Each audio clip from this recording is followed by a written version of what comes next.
So அந்த ஜெபத்திற்குள்ளாக நம்ம கடந்து செல்ல போறோம். ஓகே. இந்த ஜெபம் வந்து ஏசப்பாவோட வாயிலிருந்து சீஷர்களுக்காக கொடுக்கப்பட்ட ஜெபம்.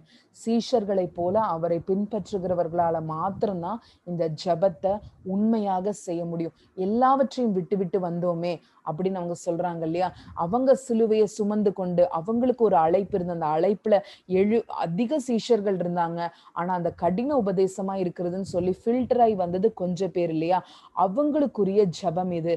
ஸோ சீஷர்களைப் போல தன்னுடைய வாழ்க்கையை ஒரு சில சீஷர்கள் அப்பாவ விட்டுட்டு வந்தாங்க. ஒரு சில சீஷர்கள் தங்களுக்கு உண்டான எல்லாவற்றையும் விட்டுவிட்டு வந்தாங்க. மத்தேயு போல உள்ள சீஷர்கள் அவருடைய செல்வத்தை அவரு நல்ல ஒரு டாக்ஸ் கலெக்டிங் அவ்ளோ ஒரு இதுல இருக்கும். அத விட்டுவிட்டு வந்தாங்க. ஸோ நம்மளுடைய இருதயத்துல உலகத்தை விட்டுவிட்டு உண்மையாக சீஷனாக இருக்க எண்ணம் உள்ளவர்கள்னால தான் இந்த ஜெபத்தை ஏறெடுக்க முடியும். அப்படிப்பட்ட ஜெபத்த தான் ஏசப்பா நம்மளுக்கு சொல்லிக் குடுத்திருக்காரு. முதல்ல பரமண்டலங்கள் இருக்கிற எங்கள் பிதாவே, உம்முடைய நாமம் பரிசுத்தப்படுவதாக. தேவன் பரிசுத்தம் உள்ளவர். ஏன் நம்ம அவருடைய நாமம் பரிசுத்தப்படுவதாக நம்ம சொல்றோம்? லேவியராகமம் 22வது வசனம் அதிகாரம் 31, 32ல பார்த்தீங்கன்னா, நீங்கள் என் கட்டளைகளை கைக்கொண்டு அவைகளின்படி செய்யக் கடவீர்கள்.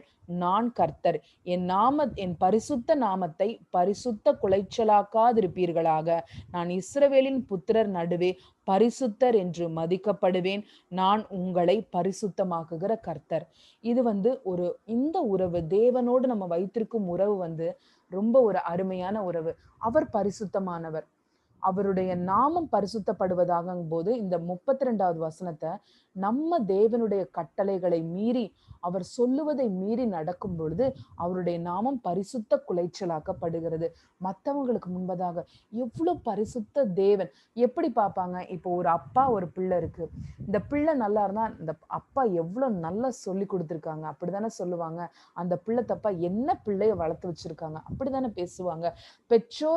பெற்றோர் வந்து நல்லவர்கள். ஆனா அந்த பெற்றோர்கள் எப்படி பிள்ளைகளை வழிநடத்துகிறார்கள்ங்கிறது ஒரு சர்டிபிகேட் தான்.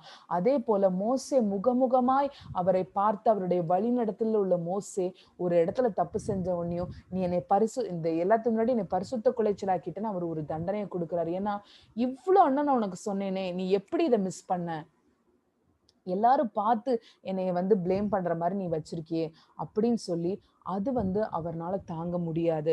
ஸோ நம்ம பிதா அவர் நம்ம வந்து தன்னுடைய ஜனமாக நினைக்கும் போது அவர் சில விஷயங்களை நம்ம எதிர்பார்க்கிறாரு. அதுல ஒன்றுதான் அவருடைய நாமத்தை பரிசுத்தப்படுத்துவது. இந்த நாள்ல இந்த ஜபங்களை அநேக வேளையில ஏறெடுக்கிற நம்ம இதற்குரிய காரியங்களை செய்றோமா? இன்னைக்கு அநேக கற்பனைகள் தேவன் நமக்கு கொடுத்திருக்கிறார். ஒரு பொதுவான கற்பனைகள் என்னன்னா, உன்னிடத்தில் நீ அன்பு கூறுவது போல பிறனிடத்திலும் அன்பு கூறு. உன் தேவனாகிய கர்த்தரிடத்தில் முழு இப்படி நம்மளுக்கு கட்டளைகள் கொடுத்திருக்கிறார். ஆனா நம்மளுடைய பர்சனல் லைஃப்ல சில விஷயங்கள் சொல்லியிருப்பார். இத பேசாத. உன்னோட எமோஷனல் ஆகாத. மனிதனை நம்பாதே. இத பேசி தேவையில்லாத வார்த்தைகளை விடாத. இப்படி நம்மளுக்கு சில கட்டளைகளை கொடுத்திருக்கிறார் இல்லையா? இதெல்லாம் அவரிடத்தில் உள்ள அன்புதான். இதை நம்ம மீறும் போது அவர் நாமம் பரிசுத்த குலைச்சலாக்கப்படுகிறது. ஸோ இன்னைக்கு நம்ம ஏறெடுக்கும் போது பரமண்டல ஜபம் ஏறெடுக்கும் போது ஏசப்பாவோட இருதயத்துல எதை வைத்து அந்த ஜபத்தை சொல்லி கொடுத்தாரோ அந்த காரியத்தை செய்வேன் என்று உறுதியாக அந்த ஜபத்தை ஏறெடுக்கணும். எந்த சூழ்நிலையிலும் பரமண்டல இருக்கிற எங்கள் பிதாவே, எந்த சூழ்நிலையிலும் என்னுடைய நடவடிக்கையின் மூலமா உமக்கு ஒரு பரிசுத்த குலைச்சல் நடக்கக்கூடாது. ஏன்னா உங்க நாமம் தரிக்கப்பட்ட பிள்ளைகள் நாங்க எது செஞ்சாலும் வெளியில் உள்ள ஜனங்கள் இப்படி பைபிள் வாசிக்கிறாங்க, இப்படி நடக்கிறாங்க, இவங்க ஜப வாழ்க்கையும் இவங்க பிஹேவியருக்கும் சம்பந்தமே இல்லையே அப்படின்னு சொல்லாதபடிக்கு எப்படி இயேசு கிறிஸ்துவ எந்த கிரிட்டிசிசம் பண்ணியும் அவர்கிட்ட குறை கண்டுபிடிக்கவே முடியலையா? அப்படி நம்ம மாற வேண்டும். அவர் தேவ நாமத்தை பரிசுத்தப்படுத்தினார் இல்லையா? பிதாவை எப்படி ஜீவிக்க முடியுமா? பிதாவுடைய குமாரன் எவ்வளவு பரிசுத்தமானவர், ஒரு குற்றமும் படுத்த முடியும். அப்படி நம்மளுடைய ஜீவியம் இருக்க வேண்டும். அதற்கு தான் நம்ம முயற்சி செய்யணும். தேவன் இன்னைக்கு நம்மோடு கூட பேசிக் கொண்டிருக்கிறார். பரமண்டலங்கள் இருக்கிற பிதாவை ஜபத்தை உணர்ந்து செய்ய வேண்டிய சூழ்நிலை. சீஷர்களுக்கு அது வெளிப்பட்டதுன்னா அந்த காது அவங்களுக்கு திறக்கப்பட்டு அந்த இருதயத்தில் உள்ள காரியம் வெளிப்படுத்தப்பட்டது. இன்னைக்கும் ஏசப்பா நம்மளுக்கு சொல்லித்தராரு. நம்மளுடைய நடவடிக்கையின் மூலமாக அவருடைய பரிசுத்த குலைச்சல் ஆக்கிடக்கூடாது. அடுத்த காரியத்திற்குள்ளாக நம்ம கடந்து செல்லலாம். உம்முடைய ராஜ்யம் வருவதாக. உம்முடைய சித்தம் பரமண்டலத்திலே செய்யப்படுவது போல பூமியிலும் செய்யப்படுவதாக. ராஜ்யங்கள், நிறைய ராஜ்யங்கள் இருக்கிறது. இது பூலோக ராஜ்யம். பரலோகத்துல ஒரு ராஜ்யம் இருக்கிறது. தேவனுடைய ராஜ்யம் ஒன்று இருக்கிறது. தேவனுடைய பூலோகம் பரலோகம்ங்கிறது இட சம்பந்தப்பட்டது இல்லையா? சோ தேவனுடைய ராஜ்யம்ங்கிறது irrespective of the place. அது பூலோகத்துல இருக்கிறது இல்ல, பரலோகத்துல இருக்கிறது இல்ல. அந்த ராஜ்யம்ங்கிறது அவருடைய கிங்டம், காட்ஸ் கிங்டம். இப்ப அமெரிக்கன் கிங்டம், இந்தியன் கிங்டம். இப்ப அந்த அமெரிக்காவோட அதிபதி அவருடைய ராஜ்யம். அவர் இருக்கும்போது அமெரிக்கா இப்படி இருந்துச்சு, அவர் இந்தியாவை கண்ட்ரோல் எடுக்கும்போது இப்படி இருந்துச்சு, இப்படி சொல்றோம் இல்லையா? சோ அது ஒரு பர்டிகுலர் பர்சனுடைய ராஜ்யம். சோ இதுக்கெல்லாம் டிஃபரன்ஸ் இருக்கு. பரலோக ராஜ்யம் வேறு, தேவனுடைய ராஜ்யம் வேறு. ஓகே. சோ பூலோகத்துல அவருடைய ராஜ்யம் வர முடியும். எப்படி வர முடியும்னா, நம்ம மூலமாக தான் இந்த பூலோகத்துல தேவனுடைய ராஜ்யம் வரும். அதிகமாக ஏசப்பா பரலோக ராஜ்யத்தை பத்தியும் தேவனுடைய ராஜ்யத்தை பத்தியும் பேசுகிறவராக நம்ம பார்க்கிறோம். நீங்க மத்தேயுல எல்லாம் படிச்சு பாத்தீங்கன்னா அதிகமா தேவனுடைய ராஜ்யம் இப்படி, பரலோக ராஜ்யம் இப்படி அப்படின்னு சொல்லுவாரு. எபேசியர் 5வது அதிகாரம் நம்ம படிப்போம் அப்படின்னா, இது எப்படி பரமண்டலத்துல செய்யப்படுகிறது போல பூமியிலும் செய்யப்படுவதாக. பரலோக ராஜ்யத்துல தேவன் சொல்லுகிற பிரகாரம், அவருடைய சித்தத்தின் பிரகாரம் தான் நடக்குது. பரமண்டலத்துல தேவனுடைய சித்தம் தான் நடக்குது. அதே போல இந்த பூமியில நம்ம தேவ சித்தத்தை செய்யும் பொழுது அவருடைய ராஜ்யம் எஸ்டாப்ளிஷ் ஆகுது. இப்ப எப்படி அந்த நாட்கள்ல இந்தியா ஒரு இடத்துல இருந்துச்சு, ஆனா பிரிட்டிஷ் ஒரு இடத்துல இருந்துச்சு. ஆனா பிரிட்டிஷோட ராஜ்யம், அந்த எலிசபெத்தோட கிங்டம் இந்தியால எஸ்டாப்ளிஷ் ஆயிருந்துச்சு. ஆனா அவங்க இருப்பிடம் பிரிட்டிஷ்ல இருந்தாலும், பிரிட்டன்ல இருந்தாலும், இங்கிலாந்துல இருந்தாலும் அவங்களுடைய கிங்டம் இந்தியாலே எக்ஸ்டெண்ட் ஆயிருந்துச்சு. அதே மாதிரிதான் பிரிட்டன் ஒரு பிளேஸ், இந்தியா ஒரு பிளேஸ் மாதிரி பரமண்டலம் ஒரு இடம், பூலோகம் ஒரு இடம். பரமண்டலத்துல அவருடைய ராஜ்யம் இருக்கிறது. அந்த ராஜ்யத்தை நம்மளால இந்த பூலோகத்துல கொண்டு வர முடியும் அவருடைய சித்தத்தை செய்யும் பொழுது. உங்களுக்கு ஆவியானவர் இதை அதிகமாக உங்களுக்கு உங்க இருதயத்துல விலக்கி பேசுவார்னு நான் விசுவாசிக்கிறேன். எபேசியர் 5 படிக்கலாம். ஆனபடியினால் நீங்கள் ஞானமற்றவர்களைப் போல் நடவாமல் ஞானமுள்ளவர்கள் போய் கவனமாய் நடந்து கொள்ள பார்த்து, நாட்கள் பொல்லாதவைகளானதால் காலத்தை பிரயோஜனப்படுத்திக் கொள்ளுங்கள். ஆகையால் நீங்கள் மதியற்றவராய் இல்லாமல் கர்த்தருடைய சித்தம் இன்னதென்று உணர்ந்து கொள்ளுங்கள்.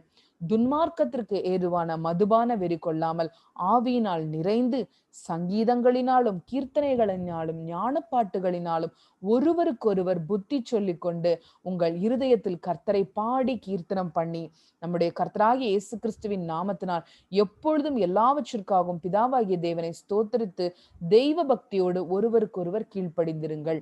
இப்படிங்கிற இந்த காரியத்தை பார்க்கிறோம். இதுல தேவனுடைய சித்தம் என்ன? மதியற்றவர்களுக்கு கர்த்தருடைய சித்தம் வெளிப்படாது. இது உலக ஞானத்திற்காக இல்ல, தெய்வீக ஞானத்தை பத்தி சொல்றோம். நீதிமொழிகள்ல பாத்தீங்கன்னா அதிகமா ஞானத்தை பத்தி எழுதியிருப்பாங்க. இதெல்லாம் நம்ம தேவனுடைய ஞானம். அதை நம்ம பெற்றுக்கொள்ள வேண்டும், அதற்கு ஜெபிக்க வேண்டும். ஒரு ஞானமுள்ள ஜபம் தான் ரொம்ப முக்கியம். அந்த ஞானம் தேவனிடத்துலதான் இருக்கு. ஏசப்பாவை ஃபாலோ பண்ணா அந்த ஞானம் கிடைக்கும். ஏன்னா அவர் தான் அந்த ஞானம். சோ மதியற்றவர்களை போல கர்த்தருடைய சித்தம் இன்னதென்று உணர்ந்து கொள்ளாமல் இருக்கக்கூடாது. அவங்களுக்கு தான் சித்தம் தெரியாது. ஆனா நம்ம தேவனிடத்திலிருந்து ஞானத்தை பெற்று அவருடைய சித்தம் என்ன என்று நம்ம செய்யும் பொழுது, அவருக்கு பிடிச்சது செய்யும் பொழுது அவருடைய ராஜ்யம் இங்கே நடைமுறைக்கு கொண்டு வரப்படுகிறது. தேவனால இங்க செய்ய முடியும். அவர் சொல்றத, உங்க ராஜ்யம் வரட்டும் கர்த்தாவேன்னு சொல்லிட்டு நம்ம இஷ்டப்படி செஞ்சுட்டு இருந்தோம்னா எப்படி அவருடைய ராஜ்யம் இங்க வரும்? எப்படி அந்த காரியங்கள் இங்க நடைபெறும்? ஞானமாக உம்முடைய சித்தத்தை சொல்லுங்கப்பா, நான் செய்யறங்கும் போது தேவராஜ்யம் வரும். உம்முடைய சித்தத்தை சொல்லுங்கப்பா, என் குடும்பத்துக்காக நான் ஜெபிக்கிற போது நம்மளுடைய குடும்பத்திற்குள்ளாக அவருடைய ராஜ்யம், நம்மளுடைய இருதயத்திற்குள்ளாக அவருடைய ராஜ்யம். அவருடைய ராஜ்யம் அவருடைய ஆளுமை. அவர் ஆளுகிற இடத்துல சத்துருக்கு இடம் கிடையாது. அவர் என்டர் ஆறானா பிசாசு தெரிச்சு ஓடும். அவருடைய எல்லைகளுக்குள்ளாக எந்த அக்கினி அஸ்திரங்களும் அவிந்து போய்விடும். அதுதான் தேவனுடைய ராஜ்யம். அவர் இருக்கிற இடத்துல அவர் பாவத்தை பாராத பரிசுத்த கண்ணன். அவர் பாவத்தை பார்க்க மாட்டாரு, துன்மார்க்கத்தை சகிக்க மாட்டாரு. இதெல்லாம் செஞ்சு அவருடைய ராஜ்யத்தை நம்ம கொண்டு வரும் பொழுது, அவருடைய ஜெய கொடி நம்மளுடைய இல்லத்துல இருக்கும் பொழுது, நம்மளுடைய எல்லைகளுக்குள்ளாக எந்த சத்ருவும் அப்பதான் வர முடியாது. உங்களுக்கு தேவனாகிய கர்த்தர் உங்களோடு கூட இன்னைக்கு பேசிக்கொண்டிருக்கிறார். அடுத்தது, எங்களுக்கு வேண்டிய ஆகாரத்தை இன்று எங்களுக்கு தாரும். இதோட பகுதி எழுதாம விட்டுட்டேன். இது எக்ஸோடஸ்ன்னு நினைக்கிறேன். அன்றன்றுக்குள்ள அப்பத்தை இன்று எங்களுக்கு தாரும் அப்படிங்கிற ஒரு இது இருக்கு இல்லையா, அது லூக்கால எழுதியிருக்குன்னு நினைக்கிறேன். ஸோ இது வந்து ஏசு கிறிஸ்து மனிதனாக வந்ததுக்கு அப்புறம் அவர் சொல்றாரு, நான் நியாயப்பிரமாணத்தை நிறைவேற்றவே வந்தேன், அதை மாற்றல. அவரோட பிதாவானவருடைய ஸ்டைல் வந்து எப்பொழுதுமே மாறாது. அவருடைய அந்த வழிநடத்துதல் மாறாது, காலத்திற்கேற்ப மாறுகிறது கிடையாது. சோ ஒரு விஷயத்தை அவர் சொன்னார்னா கடைசி மட்டும் அந்த விஷயத்துல அவர் ஸ்டிக் பண்றாரு. அவர் நேற்றும் இன்றும் என்றும் மாறாத தேவன். அதோடைய பிரதிபலிப்புகள் வேற மாதிரி இருக்கு. இப்ப ஃபார் எக்ஸாம்பிள் மன்னாவை எடுத்துக்குவோம். அன்றன்றைக்கு தான் நீங்க போய் எடுக்கணும். எக்ஸ்ட்ரா நீங்க வந்து எடுத்து அடுத்த நாளைக்குன்னு வச்சீங்கன்னா அது வந்து ஊசி போய் நாற்றம் எடுத்துரும். நீ இதை வந்து சோதிக்கிறதுக்காண்டி அவர் வச்சிருந்தாரு. ஆனா அதுல சில பேர் தவறுனாங்க. இன்னைக்கு இயேசு கிறிஸ்து சொன்ன ஜபத்தையும் பாருங்களேன். எங்களுக்கு வேண்டிய ஆகாரத்தை இன்று எங்களுக்கு தாரும். அன்னன்னைக்கு நீங்க தேவ சமூகத்துல காலையில போய் நிக்கணும். அப்பொழுது அன்னைக்குரிய ஆகாரம் வரும். ஒரு நாள் அந்த ஆகாரத்தை எடுத்துட்டு 10 நாளைக்கு இது போதும், ஹெவி ஃபுட் நோ. ஹெவி ஃபுட்டா இருந்தாலும் உங்களுக்கு கரெக்டா இருக்கும். அதிகமா எடுத்தவனுக்கு அதிகமாகவும் இல்லை, கொஞ்சமா எடுத்தவனுக்கு கொஞ்சமாகவும் இல்லை. அவனவனுடைய அளவுக்கு தக்கதாக அது இருந்தது. ஆனா நீங்க சேர்த்து வைக்கணும்னு நினைக்கும் போதுதான் பிரச்சனை வருது. ஒரு நாள் இன்னைக்கு பயங்கரமான ஒரு பிரசன்ஸ், நிறைய விஷயங்களை தேவன் சொல்லிட்டாரு. இதை ஜீர்ணிக்கவே எனக்கு 10 நாள் ஆகும். இல்ல, ஏன் உங்களுக்கு அன்னைக்கு அதை கொடுத்தாருன்னா, அன்னைக்கு அது உனக்கு தேவை. அந்த ஹெவி ஃபுட் உனக்கு வேணும். அதனாலதான் தேவன் கொடுத்தார். அன்னைக்கு போய் நம்ம நின்றுதான் ஆகணும். இது ஒரு கட்டளையாக தான் அன்னைக்கு ஏசப்பா பிதாவானவர் இஸ்ரவேல் ஜனங்களுக்கு கொடுத்தார். இன்னைக்கும் ஏசப்பா அந்த காரியத்தை தான் ஜபமாக நம்மளுக்கு சொல்லி தருகிறார். தேவனே, அனுதினமும் ஆகாரத்திற்காக உம்முடைய சமூகத்துல நாங்க நிக்கணும். ஒரு நாள் தேவ வசனம் கிடைச்சிருச்சு, ஒரு நாள் ஞாயிற்றுக்கிழமை பிரசங்கத்தை கேட்டோம்னு அன்னன்னைக்கு நிக்கணும்னு இன்னைக்கு தேவன் நமக்கு சொல்லித்தராரு. அடுத்தது, எங்கள் கடனாளிகளை நாங்கள் மன்னிக்கிறது போல எங்கள் கடன்களையும் எங்களுக்கு மன்னியும். லேவியர் ஆகமத்துல இஸ்ரவேல் ஜனங்களுக்கு சொன்னதுதான். ஒரு மனிதனை கொல்லுகிறவன் எவனோ அவன் கொலை செய்யப்பட வேண்டும். மிருகத்தை கொன்றவன் மிருகத்துக்கு மிருகம் கொடுக்க வேண்டும். பிறரை ஊனப்படுத்தினால் அவனுக்கு செய்தபடியே அவனுக்கும் செய்ய கடவுது. நொறுக்குதலுக்கு நொறுக்குதல், கண்ணுக்கு கண், பல்லுக்கு பல் அப்படின்னு சொல்லி டிட் ஃபார் டாட் அந்த காரியத்தை லேவியராகம் 24 இதேயோட அப்கிரேடட் வெர்ஷன் தான் ஏசப்பா சொல்லுகிறார். இதையும் தாண்டி பழி வாங்குதலையும் மிஞ்சின ஒரு காரியம் என்ன தெரியுமா? மன்னிக்கிறது. அதற்குரிய தகுதி ரொம்ப ஜாஸ்தி, ரொம்ப கடினம். பழி வாங்குறது, பல்ல அடிச்சோன்னு திருப்பி போய் பல்ல அடிக்கிறது ரொம்ப ஈஸி. அதே கான்செப்ட், அதே ஸ்டைல். ஒண்ணு செஞ்சா அதை செய்யணுங்கிற சேம் ஸ்டைல். ஆனா இன்னும் அப்கிரேட் ஆகி, இன்னும் டஃப் ஆகி, இன்னையும் இருதயத்தின் ஆழத்துல இருந்து நம்ம கடினமாக்கப்பட வேண்டிய காரியம் மன்னிப்பு. உனக்கு மன்னிக்கப்படணும்னா நீ மன்னிக்கணும். இதே ஒரு உவமையாக சொல்லியிருப்பாங்க. ஒரு பெரிய ரூலர் இருந்தாரு, அவர்கிட்ட கடன் வாங்கியிருப்பாங்க. அப்ப அந்த கடனை மன்னிங்கன்னு கேட்கும்போது மன்னிச்சு கொடுத்துருவாரு. அந்த கடனை மன்னிக்கப்பட்டவன் போய் அவன் கிட்ட ஒருத்தன் கடன் வாங்கியிருப்பான். அவனை மன்னிக்காம கஷ்டப்படுத்தும் போது அதை பார்த்த அந்த முதலாளி, உன் கடன் சின்ன கடனை உன்னால மன்னிக்க முடியல, அப்ப நான் எதுக்கு உன் கடனை மன்னிக்கணும்னு சொல்லி அவனை பிடிச்சிட்டு கொண்டு போய் இது பண்ணிடுவாங்க. ஸோ சேம் ஸ்டைல் மாறல, அவருடைய இருதயம் மாறல. அது இன்னையும் இன்னையும் பரிசுத்தம், இன்னையும் நன்மை, இன்னும் அதிக உண்மை அப்படிதான் போயிருக்கு. இப்ப நம்மளை மன்னிக்க சொல்லுகிறார். நம்ம மன்னிப்பது போலதான் நமக்கு மன்னிக்கப்படும். இங்கேயும் ஒரு டிட் ஃபார், நீ மன்னிச்சா உனக்கு மன்னிக்கும், நீ எந்த பாத்திரத்துல அளக்குறியோ அதுலதான் உனக்கு அளக்கப்படும். அப்படிங்கிறதுல தேவன் மாறாமல் இருக்கிறார். அவர் நேற்றும் இன்றும் மாறாதவர். எவ்வளவு அழகா ஏசப்பா அதை நம்மளுக்கு சொல்லித்தராரு பாருங்களேன். சோ இந்த ஜபங்களை ஏறெடுக்கும் போது நம்ம அதிக இந்த வாயிலிருந்து இந்த பரிசுத்த ஜபம் வரும்போது ஒப்பு கொடுக்கப்பட்டு பண்ணணும். நம்ம வந்து ஆத்துமாவே கர்த்தரை ஸ்தோத்திரியும் பரமண்டல ஜபமும் ஒரு கடமையாக செய்யாம, அது ஒவ்வொன்றுக்கும் பின்னாக என் தேவன் அவர் ஒரு ராஜாவாக, அவர் எவ்வளவு ஒரு பெரிய அதை விவரிக்க முடியாத அளவிற்கு தேவனுடைய வார்த்தைகள் எவ்வளவு அருமையாக வெளிப்படுகிறது. எங்களை சோதனைக்கு உட்படாமல் தீமை நின்று எங்களை ரட்சித்துக் கொள்ளும். அன்னைக்கு ஏசப்பா சீஷர்களுக்காக சொன்னது, நீங்கள் 1 மணி நேரமாவது என்னோடு கூட விழித்திருக்க கூடாதா? நீங்கள் சோதனைக்குட்படாதபடிக்கு விழித்திருந்து ஜெபம் பண்ணுங்கள். ஆவி உற்சாகம் உள்ளதுதான், மாம்சம் பலவீனம் உள்ளது. இன்னைக்கு அநேக தரம் இந்த சோதனைகள் நமக்கு வரும் பொழுது, இந்த தீமைகள் நம்மை நோக்கி வரும் பொழுது, அதிலிருந்து நம்ம ரட்சிக்கும்படி நம்ம விழித்திருந்து ஜெபிக்கிறவர்களாக இருக்க வேண்டும். அதற்காக தான் இந்த ஜெபம். இந்த ஜெபம் நம்ம செய்யறது ஆவியில செய்யணும், விழித்திருந்து ஜெபிக்க வேண்டும். இந்த பரமண்டல ஜெபம் ஏறெடுக்கும் பொழுது இந்த 2 கண்டிஷனும் உண்டு.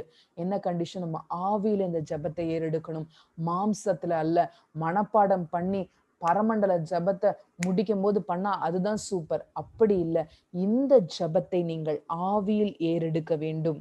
இந்த ஜெபம் நம்ம விழித்திருந்து மனக்கண்கள் திறந்து ஆவிக்குரிய கண்கள் திறக்கப்பட்டு ஏறெடுக்க வேண்டிய ஜெபம். அப்படி ஏறெடுக்கும் போது தேவன் நமக்கு முன்பாக இருக்கிற தீமையை மாற்றி போடுவார், அதிலிருந்து நம்மளை ரட்சிப்பார். சோதனைகள் நமக்கு வரும் பொழுதும் அந்த சோதனையில் அகப்பட்டு விழாமல் இருப்பதற்கு இது நமக்கு இந்த ஜெபம் ஒரு ஒரு பெரிய ஒரு ஆயுதம். இந்த பரமண்டல ஜெபம் நம்முடைய ராஜ்யம் கடைசியாக முடிக்கும் போது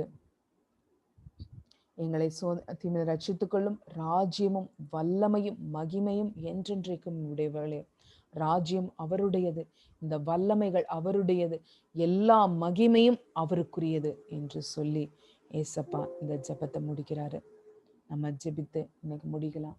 என் தேவனாகிய கர்த்தாவே, இந்த பரமண்டல ஜெபம் எவ்வளவு பவர்ஃபுல்லான ஜெபம்னு எங்களுக்கு சொல்லி கொடுத்துருக்கீங்க.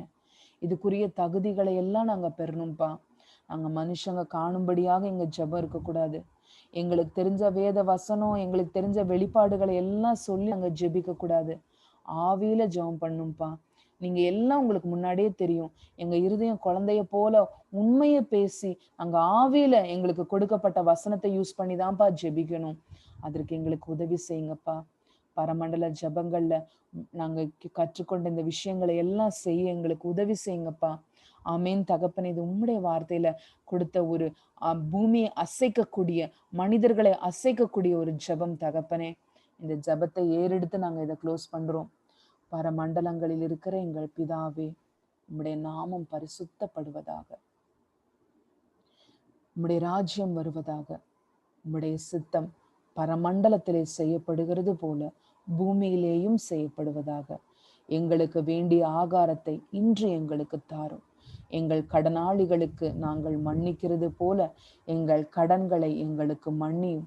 எங்களை சோதனைக்குட்பட பண்ணாமல் தீமையிலிருந்து தீமையினின்று எங்களை ரட்சித்துக் கொள்ளும். ராஜ்யமும் வல்லமையும் மகிமையும் என்றென்றைக்கும் விடுவைகளே. ஆமேன், ஆமேன்.